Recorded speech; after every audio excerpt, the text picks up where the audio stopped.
Γεια σας από την ομάδα Αυτάρκειας. Εδώ βλέπουμε κονσέρβες αποξηραμένων φασολιών.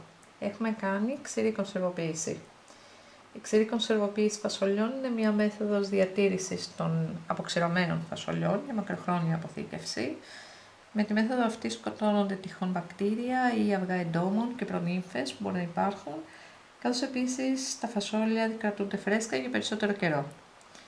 Πάμε όμως να δούμε τη διαδικασία. Πρώτον, θα χρειαστούμε βάζα κονσερβοποίησης ικανά να αντέχουν σε υψηλές θερμοκρασίες. Είναι σημαντικό τα βάζα μας να πληθούν καλά και να αποστηρωθούν πριν τη χρήση, διασφαλίζοντας έτσι ότι είναι εντελώς στεγνά. Έστω και ελάχιστη υγρασία θα είναι καταστροφική.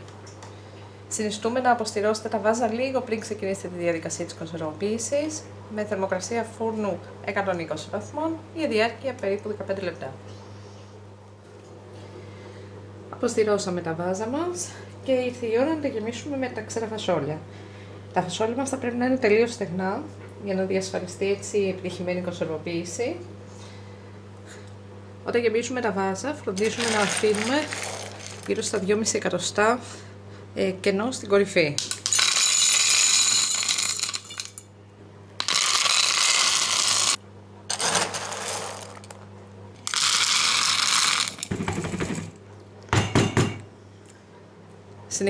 Συνεχίζουμε έτσι να γεμίσουμε και τα υπόλοιπα βάζα μας.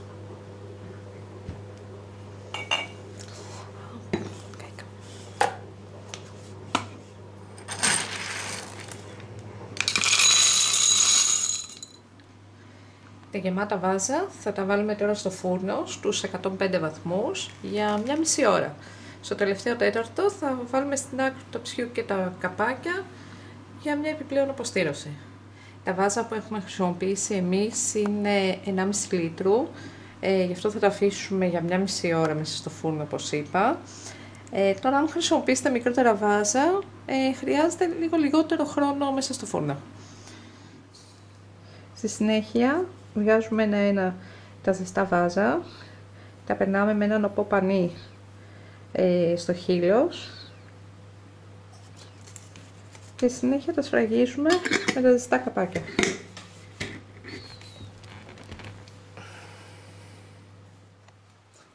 Τώρα θα αφήσουμε τα βάζα να κρυώσουν ώστε να σφραγίσουν.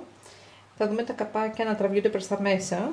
Το καταλαβαίνουμε από καπάκια που έχουν αυτό εδώ το καρούμπαλο στο πάνω μέρος. Τα βάζα έχουν κρυώσει. Βλέπουμε εδώ τα καπάκια που έχουν τραβηχτεί προς τα μέσα. Γενικά αν γίνει σωστά η μέθοδος και αποθηκεύσουμε τα βάζα μας σε ένα δροσερό και ξηρό μέρος, μακριά από το φως του ήλιου και υγρασία, τότε τα φασόλια μας μπορούν να διατηρηθούν για πάνω από 5 χρόνια. Είναι απαραίτητο βέβαια να επιθεωρούμε περιοδικά τα βάζα μας για να διασφαλίσουμε ότι η σφράγιση παραμένει ανέπαφη, απορρίπτοντας φυσικά βάζα με μούχλα.